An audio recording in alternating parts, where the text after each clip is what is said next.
ഒരു കാര്യം തീർത്ത് പറയാം. ഞാനത് കഴിഞ്ഞ പ്രാവശ്യം ജാമ്യം കിട്ടിയപ്പോഴേ പറഞ്ഞൊരു കാര്യമാണ്. പി സി ജോർജ് ഒരു പൊതുപ്രവർത്തകനാണ്. വിവാദ പ്രസംഗം അല്ലെങ്കിൽ വിദ്വേഷ പ്രസംഗം എന്നൊക്കെ നിങ്ങൾ പറയുന്ന പ്രസംഗങ്ങൾ, അദ്ദേഹം ഒരു പൊതുപ്രവർത്തകൻ എന്നെങ്കിൽ അദ്ദേഹത്തിന് മുമ്പിൽ വരുന്ന തെറ്റുകളെയും കുറ്റങ്ങളെയും ചൂണ്ടിക്കാണിച്ചുകൊണ്ട് മുമ്പോട്ട് പോകാനേ പി സി ജോർജിന് കഴിയും. പി സി ജോർജിന്റെ നാടിന്റെ താക്കോല് പൂട്ടി പോലീസിന്റെ കയ്യിൽ കൊടുക്കാൻ ഉദ്ദേശിക്കുന്നില്ല. അതാർക്ക് വേണ്ടി?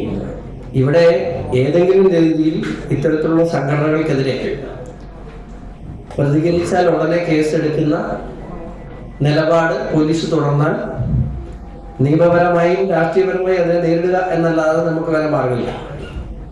തീർച്ചയായിട്ടും അത് അതുപോലെ തന്നെ തുടരും എന്ന് പറഞ്ഞുകൊണ്ട് ഇവിടെ ഒന്നും മിണ്ടാൻ പറ്റാതെ ഇരിക്കാൻ, ഇത്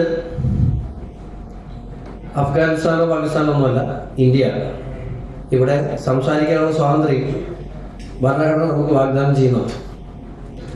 അത് സ്വാഭാവികമായി മിണ്ടി തന്നെ പോകണം എന്നാണ് അദ്ദേഹത്തിന്റെ തീരുമാനമെങ്കിൽ തീർച്ചയായിട്ടും അതാണ് ശരിയെന്നാണ് നമ്മൾ വിശ്വസിക്കുന്നത്. എന്തിന് 400-4000 കണക്കുണ്ട്. പക്ഷേ അത് അത് അത് ബോധ്യപ്പെടുത്തേണ്ടവർ ചോദിച്ചാൽ കൃത്യമായി ബോധ്യപ്പെടുത്താൻ കഴിയും.